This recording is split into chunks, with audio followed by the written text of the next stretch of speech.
This is the E-Commerce Edge podcast with your host, Jason Greenwood.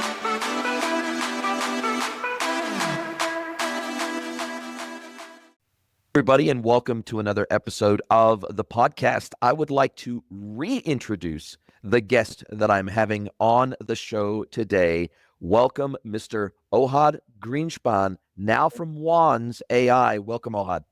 Hi, pleasure to be here again. It's amazing to have you back on the podcast again. We had you as a guest on the podcast way back, episode 135, June 15th, 2022, when we were still an audio-only podcast, and we're now up to nearly 500 episodes. So 370, 360 or so episodes later, you're making a reappearance on the podcast. So I appreciate you sharing time with me today. Of course. I thought, by the way, 3 years in a lifetime of a startup is, but for Forever. you, even more. Yeah. I mean, it's very impressive. Very impressive. Thank you very much. And we talked about, back in that episode, we were talking about Namogu, which was, at that time, you've pivoted now, and we'll talk about that. We'll get into that.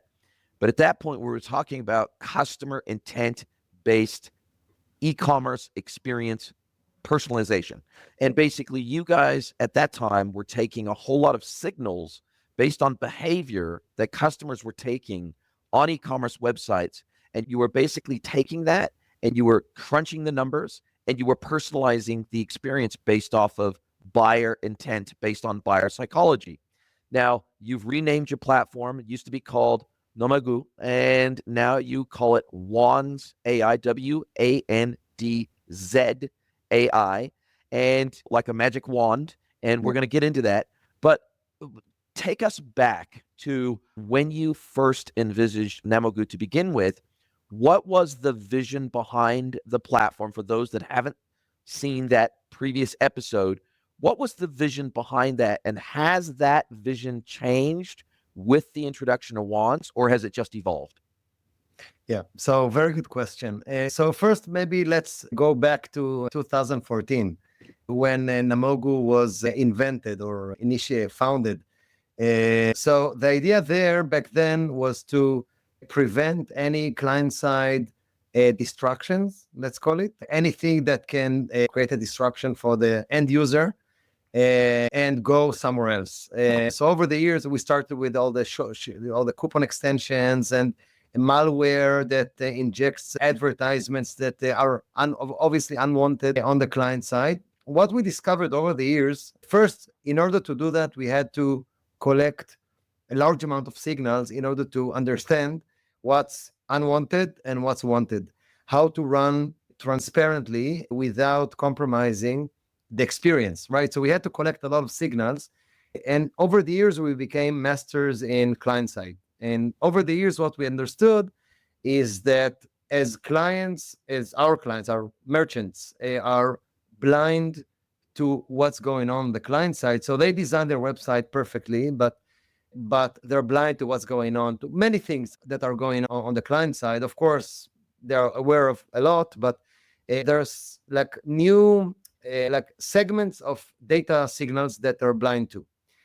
So over time, we started sharing it with them. We started sharing the data from our JavaScript tag to their analytics, to their security, to their product tools, to their A/B testing, in order to do things. And we started collecting or holding this real-time data hub for ourselves initially. And then over time, we started thinking how to use it. During COVID, 2019? Yeah, 2020 is really when it started kicking off.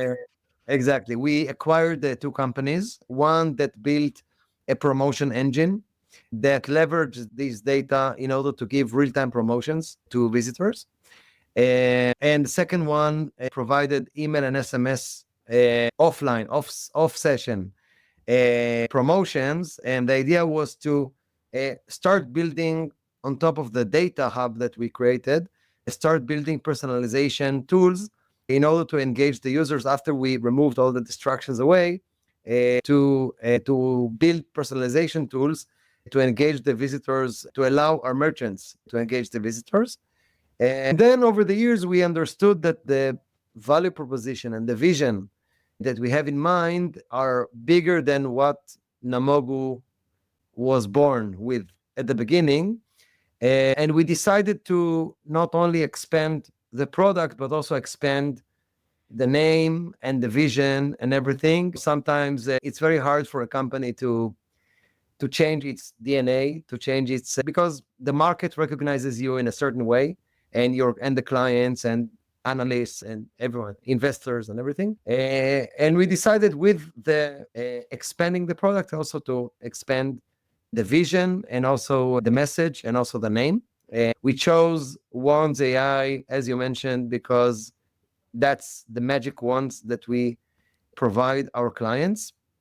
And the vision of WANDZ.AI is to, although of course it relies on the data that we collect, but the vision for the merchants, for our clients, is to transform their customer experience from static to adaptive. What does it mean? Let's say you go to whatever website, like Abercrombie and Fitch, one of our clients. You go to the website, many things change, right? When you browse, you come with certain setup of the device, but it changes as well. For example, battery status, it changes over time, right? Speed, internet connection, suddenly extensions that are installed on your device, they show you things right while you browse. They give you offers, they give you coupons, they give you offers for buy now, pay later, things like that. So things happen on your device. Things happen in your journey, right? You browse product pages, you browse like jeans, and then you look at shoes. You browse 3 products in parallel, and then in many cases you open multiple tabs of the same site, and you browse multiple tabs in parallel. Things change in your affinity or preference, right? You look in certain colors, you look at certain brands on the website, etc., etc. But the website, all websites, by the way, today do not really understand, do not really capture what's going on. And of course, because of that, do not react to it, right? So the website remains the same static website as you landed. So things happen to you, but the website doesn't change. And this clash between these two, the dynamic nature of you on one hand and the static nature of the website on the other hand, creates a clash and leads to loss of many opportunities. I can give some interesting examples that we're doing with clients, but we understood that clients are missing all this data on the client side. They're missing all this layer of inference.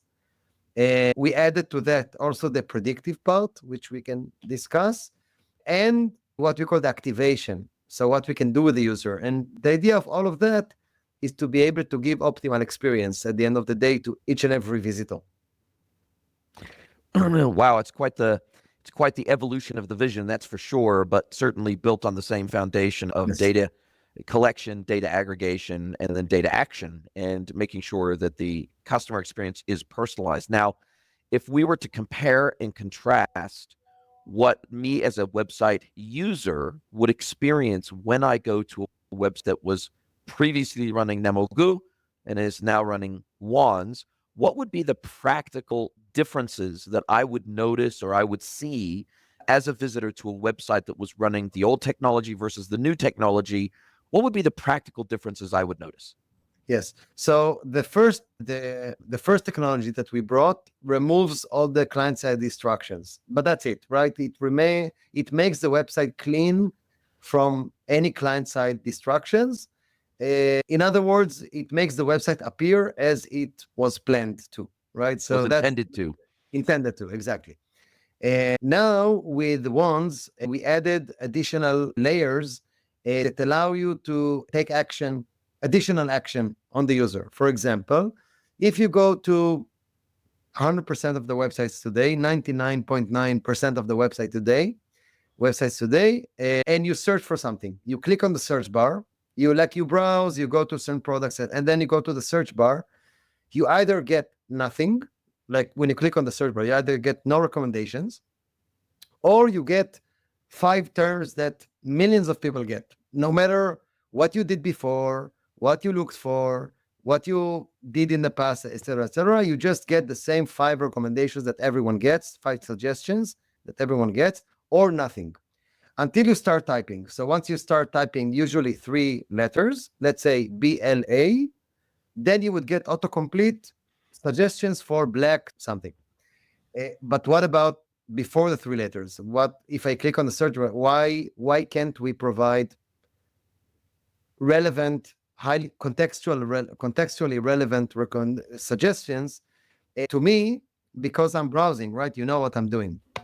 And that's the first use case that we usually start with. We're leveraging the data collection that we're doing in real time, the real-time inference that we're doing on the session, in order to add the relevant keywords into your search bar. So it would be dramatic for you, instead of seeing nothing as a user, or seeing the 5 terms that are irrelevant to you, let's say refrigerators, microwaves, but you're interested in home decor, whatever.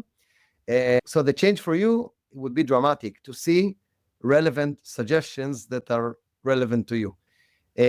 From experiences that we ran with customers, we've seen uplift in conversion and revenue of between 15% to 50% to this audience that are clicking on the search, and which is about 10 to 15% of the website visitors click on the search.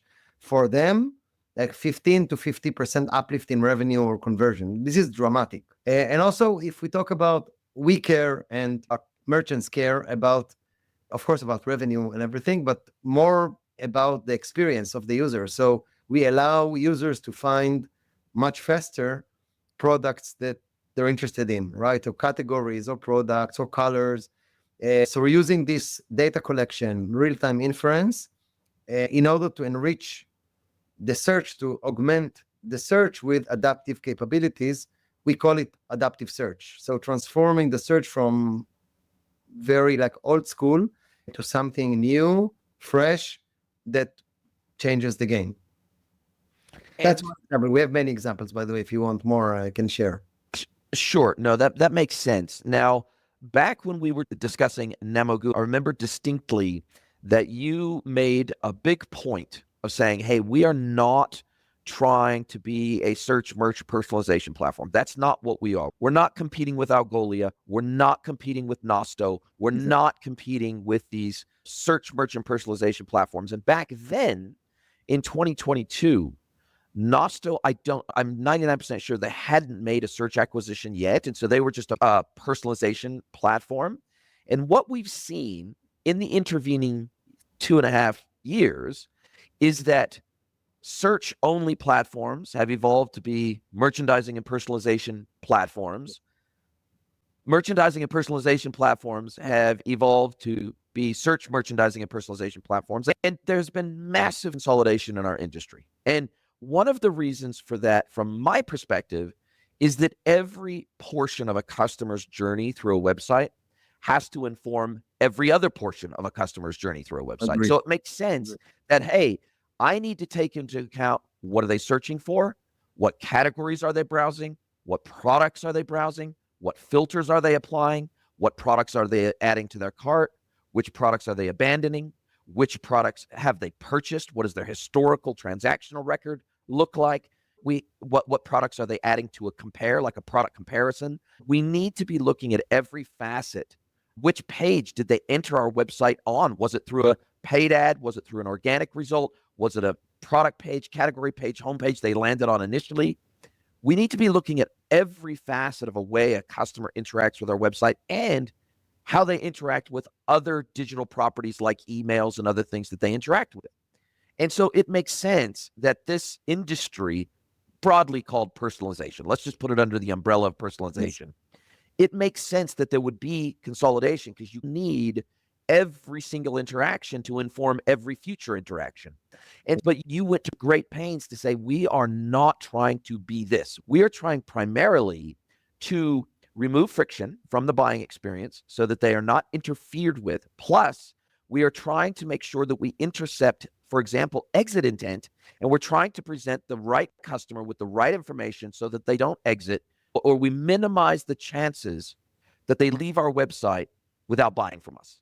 Exactly. That's the goal. We want them to stay on the website long enough to get all the information they need and create an interesting engagement model so that they actually want to make a purchase. Exactly. Now, how has that original mission perhaps shifted, or is it the exact same mission and just different tooling with AI? How has your vision of this experience influence, let's call it that? How do we influence the experience of our customers and our visitors? Has that mission changed? Yes. So very, I agree with everything you said. Great analysis. Our philosophy, by the way, to continue what you just said, our philosophy is the data should be democratized. So unlike other vendors in the market that provide search, A/B testing, personalization, we position ourselves as a kind of a middleware that's designed as a clear box, not just as a black box, right? As a clear box. And all the data that we collect is democratized. It's open, of course, with the approval of our merchants because they deploy us. So all the data that we collect, both all the data, all the events, the affinities, like if you click on a black shirt, or you click on, you have some event on the page, and of course the predictions, your predictions to buy or prediction to do something else, and audiences that you belong to. Everything we do is held with a data object that is accessible to everyone, both the merchant itself. So if they want to do something with their engineering, they can. If they want to use us for adaptive search, for adaptive promotions, for A/B testing, they can do it inside WANDZ. But if they prefer, as you just said, if they prefer to use Nosto, Klaviyo, Dynamic Yield, whatever, any kind of a Monetate, A/B Tasty, whatever, Optimizely, they can. We don't care. We don't claim to be the best A/B testing vendor or to be the best, but we are the best middleware, client-side middleware that holds all the data, that have all these connectors that connect with all of them. And of course, we added all these personalization tools, layers ourselves, just not to be dependent on another vendor to do something. So we bring them also as part of the package. But our positioning is exactly as you said, to be like the middleware, the data, the hub, the real-time brain, let's call it, and heart that collects all the data and has the capability to fire it to different places in order to transform the experience to be adaptive. And that we're doing well. And we have many clients that use our personalization, but we have clients that use their own personalization or third parties personalization. We have clients that use our personalization only the top layers, only to prove something or to do a POC. And with these results, they go to the engineering and they work on a long-term solution, and then they switch. They turn off ours and they turn on their engineerings, and that's totally fine with us. We don't want to own, as you said, we don't want to own search or to own personalization or to own A/B testing. We position ourselves as a middleware that lives on the client side, that has all the data and has all the connectors to the different tools in order to make a better experience. And this seems like a fundamental pivot in some respects to the approach that you took under the Namogoo banner, because I would term, or I would describe the Namogoo approach as a reductionist approach. That's how I would describe it as an outsider. I don't work inside your company, but I look at that approach as a very clear scenario where you are actually trying to remove things from the UX and UI as opposed to add things to the UX and UI. Yes. And now it feels, rather than being, it's probably less reductive and more additive in the new world of WANDZ, meaning that through these integrations that you have, and I'd love to talk about the partnerships that you have and the out-of-the-box integrations that you have. Do you integrate with Algolia? Do you integrate with Nosto, et cetera? And I'd love to better understand how you believe that your data layer, your data collection layer, your data interpolation layer, your data integration layer, your data interrogation layer with AI, how you feel, because, for example, I've had Nosto on the podcast. I've had a lot of search merchant personalization platforms on the podcast, and they would argue that they do some of these things. They would argue that they collect data, they track users, whether they're authenticated or not, that they track multiple facets of that user experience, their IP address, their browser type and iteration and version, that they capture similar data to what you do. And so I guess from my perspective, I would love to better understand how you believe you are a differentiated data hub versus some of the native data hubs that come with some of these personalization engines that are in the market. Yes, so very good question. So first, many vendors collect data, and that's for sure. I think first, I think it starts with the mindset. Okay, is the mindset to use the data for myself, or is the mindset to democratize it and share it with everyone? So it's a matter of who you think about when you design something. So everything we do, don't think about ourselves. We think about someone else that's going to use our data. And then because of that, we don't collect only the data that we think that would be relevant for us, like many others. We think about all the use cases, all the vendors, all the industries, everything that would be interesting in client-side data. So our data collection is very broad. That's one. We think about different layers of data that would be interesting for different vendors. For example, we start with what we call AI features. This is the raw data. Above that, affinity. Above that, events. Above that, predictive. Above that, audiences. So we design multiple layers because different vendors, different tools, different clients, merchants would be interested in different things. Our data collection is very broad, deep, wide. So that's one. Second, because we don't think about ourselves, we think about someone else, we invest a lot in how to push data to us, how to pull data from us. So all this connectivity, we invest a lot in it. So for example, we developed APIs that on the client side, you just need to give the key. You don't need to know the structure of the data object. You just need to give the key and you get back the value. So we invested a lot in easy connectivity, data pooling, in order to make it easy, to make it accessible easily. We have also in the data layer, one of our secret sauces is the predictive element. So we built the ability to create any prediction model, and that's above data, right? It's the ability to predict anything on the user behavior. For example, you can use one of our pre-built models for purchase, abandonment, reaching cart, subscribe to something, conduct a search, join loyalty, things like that. But at the same time, you can build your own model. Let's say we had a client that had like one action on the site called the Ask a Nurse, something that's not e-commerce, classic e-commerce. But because we built the infrastructure in a very generic way, you can use the model you can create a very, like in 1 minute, a prediction model if someone would have a chance to ask a nurse something or to make an appointment or whatever it may be. So we added this predictive element that allows you to predict many things about what the customer will do. And we combine all of them together using an audience builder. So you can very easily say, if someone had this and had an event Y and had affinity Z or Z, as you said, and predictive and is predicted to abandon and has this, combine them into audience researchers, whatever you want to call it, and then run an interaction or activation on them. So I think we are different from others. To go back to your question, we're different on the depth and breadth of the data, easiness of connectivity to pull and push data to us and from us without code. That's also one of our guidelines in the design, to be able to do everything I mentioned without a single line of code.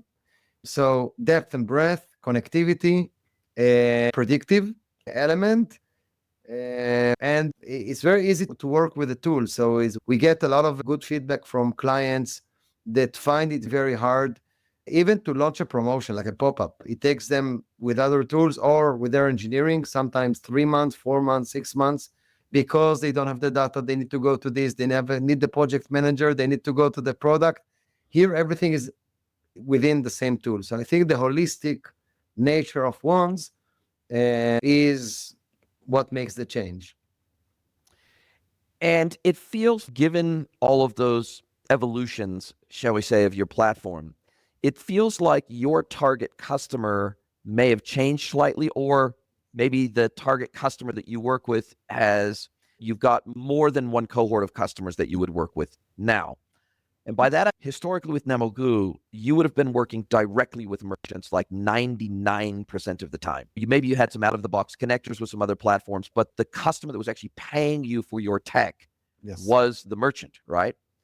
But it feels like now that you potentially have a second or maybe even a third cohort of customers, which are these other technologies, these other platforms, right? Where you can form these technical partnerships where effectively you can help improve the performance of their underlying technology because you aggregate and collect and dissect, perhaps in some instances, more data, deeper data than they do. And so therefore, either you can augment their data collection efforts or replace it altogether and say, look, let's focus on the experiential part of what we do with the data. And let's let WANDZ worry about the collection, aggregation, and segmentation of the data. And we just create the UX UI components that tap into that data and inform our experiences. So it feels like there is a greater opportunity for partnerships with the evolution of your technology, combined with who actually pays you for your technology also potentially changes. Am I understanding that correctly? Yes, you're understanding great. So you're totally right. So actually, we saw something interesting. We saw that even our champion within the merchant also changed a little bit, because usually with Nemogu, we used to work primarily with the digital teams. So e-commerce, chief digital officer, sometimes marketing, but more the group that is in charge of conversion, the group that is in charge of making sure that the e-commerce journey is clean and optimized. And so basically, if they have a CRO expert inside, whether it's an agency partner or whether it's an in-house resource, it's the CRO person that usually would own this capability.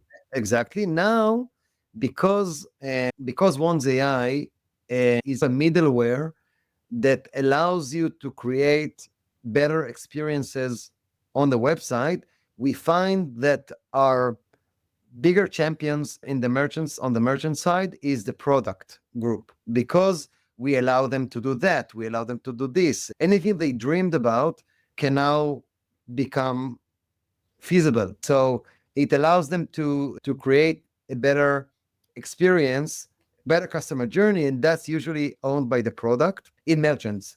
So they're in charge of the journey. So we did see an expansion, not saying in replacement, but expansion into the product group. And from the product group, we saw that it leads to bring additional departments that we were less in touch with. For example, it can be marketing, because you can create pop-ups and promotions and interactions and messaging and copy and creative. So we suddenly starting to work with marketing as well. Technology, because we have a middleware with data that you can do things. We started to work with people that are working with accessibility. So for example, I'll give an example. Part of the data that we collect on the browser side is relevant to accessibility. So dark mode, dark colors, bright colors. Forced dark mode is like a configuration in the browser that if it's turned on, for some users, usually like let's say 0.5% or percent of the users, they can see the website black, like totally black. They cannot buy, they cannot see anything.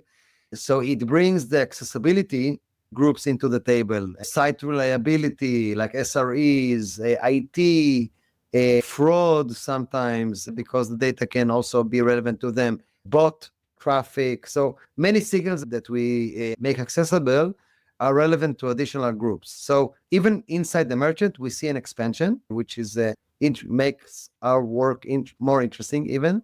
And you're totally right. We did start getting reach outs from partners to improve what they do, to help them improve what they do. So initially, it was agencies Yep. that work with merchants, and they do like the CRO stuff, as you mentioned. They build experiences to them, they run campaigns, they do optimization, A/B testing, whatever, and they are looking for better ways to have better A/B testing, better experiences, better personalization, everything. So we started collaborating with a few agencies in different parts of the world that will use, instead of, as you said it right, instead of them investing in collecting now 300, 400, 500 data points, they can just focus on the experiential part, as you call it, on the service, on the business logic. So they use our data layer and then start everything from there. And some of them, by the way, even use our personalization layers because they need to use something. So we did start getting reach outs from them. We got some reach outs from fraud companies that are always looking for more data in order to predict fraud. Signals. Signals. Heuristic. Exactly. We have very good, strong partnerships with analytics companies. One of them is Content Square, for example, that provides session replay and journey analytics and everything, but they're missing many of our signals. So we are actually injecting our signals to them, for example, the forced dark mode, things like that. So they can show session recording for users with dark mode, for example. So again, we will not be an analytics player like Content Square or Adobe or Google or etc. But we have data that they don't. So we believe that 1 + 1 = 3. And it's better for us, it's better for them, it's better for the client, because together we can bring something holistic. Sounds like you also need to explore a collaboration with Microsoft Clarity as well, because it feels like they're the type of platform that would benefit from your data set that they don't necessarily collect. Agree. So if we sign a deal with them, the commission should I get a go commission. Yeah.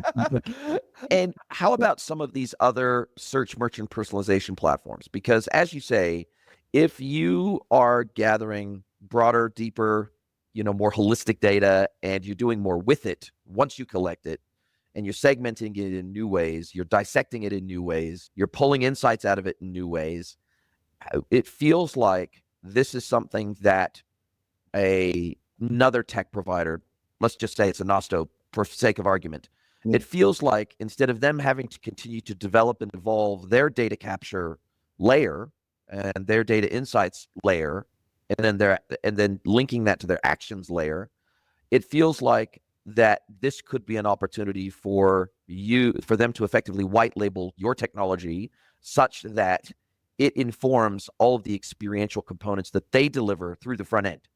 And it feels like that would be, sure, you can share it with them in a high level way, meaning that they can connect to your APIs, they can pull in certain data points. But if for example, they wanted to customize the way in which your data is collected, and they wanted to customize the way in which you pull the insights out of your data specifically for use inside their platform, it feels like a deeper, more technical, direct integration. It feels like that would be an opportunity for you to expand, again, those avatars of customers that you're working with. I totally agree. And again, here it's a matter of, again, every vendor can do anything, but it's a matter of focus. It's a matter of focus. So our focus is less product feed and the back end of the merchant, and which is usually their focus. So if I type in BLA, I want to get all the relevant products from the product feed, right? So then the categories, the attributes, all that. And everything. So they're masters in pulling all the relevant inventory and show it to the user when they search. But our focus is more the end user and what he or she comes with, and the predictive part. For example, if I predict that you're going to abandon, maybe I want to show you something like show you X in the search. And if I think that you're going to buy for sure, maybe I will show you B. Our focus is less the merchant's inventory. It's more the end users and what happened to him or her and what's going to happen. And I think this collaboration can be a killer. I agree. So we can think of your platform more as a behavioral analytics platform than a catalog-driven platform.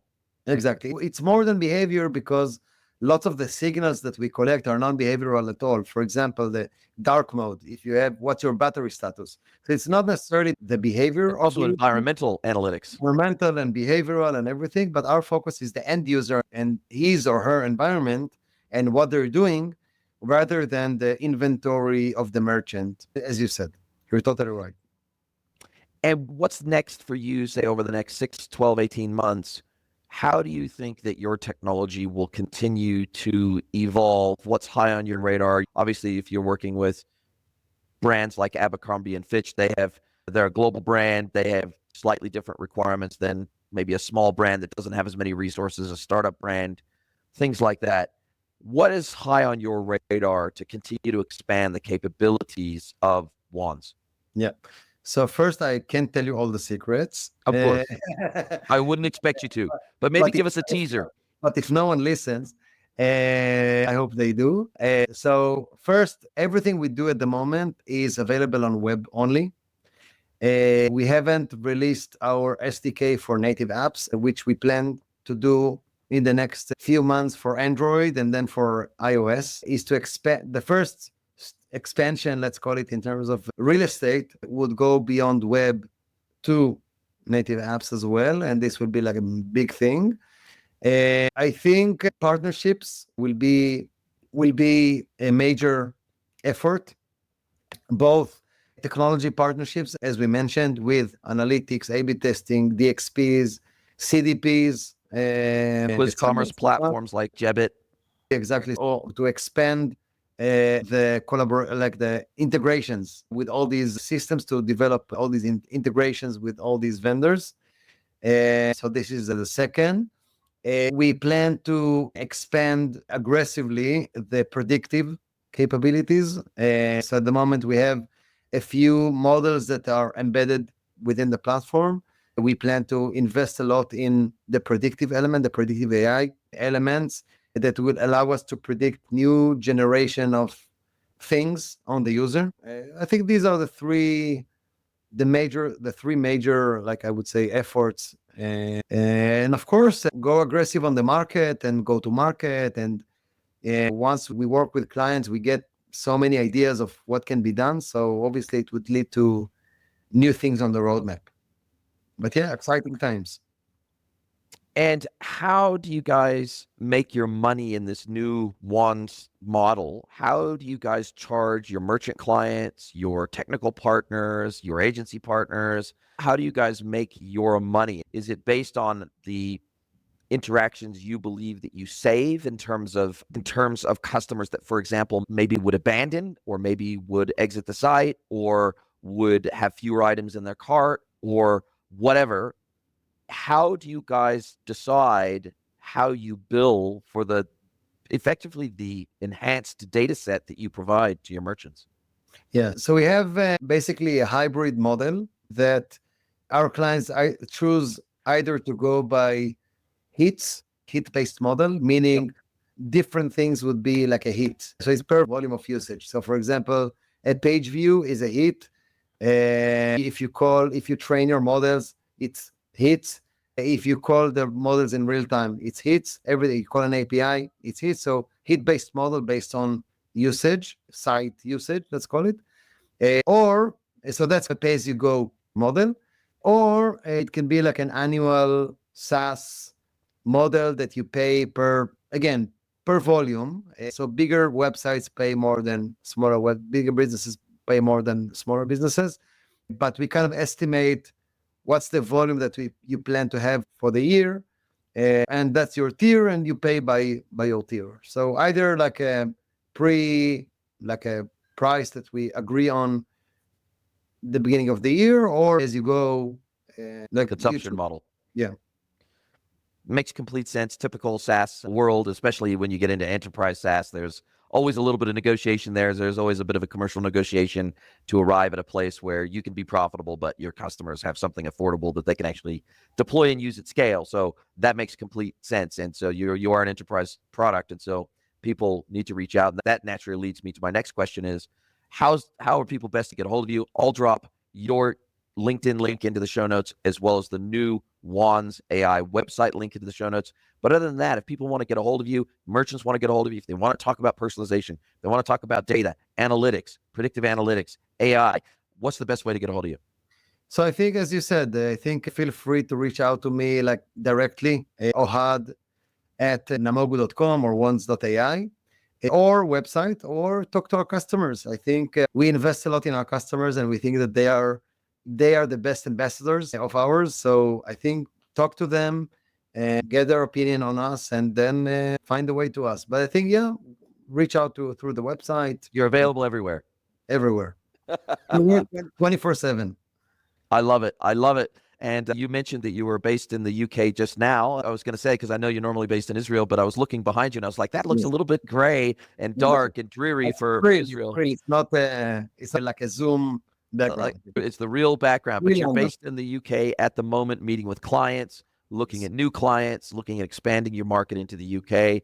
And I'm guessing that the US market is high on your radar as well. Yes, we are primarily focusing on Europe and US. That's our kind of our main markets.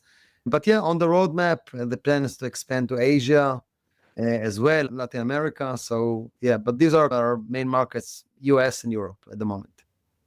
Love it. Love it. Now, we've had a fantastic conversation. We're at nearly time here. Now, as we come down to the end of our time together, this is where I get to flip the script. I get to hand the microphone over to you. I get to let you ask me one question, any question you like. It can be personal or professional. Mr. Ohad Greenspan from now WANDZ.AI. What is your question for me today?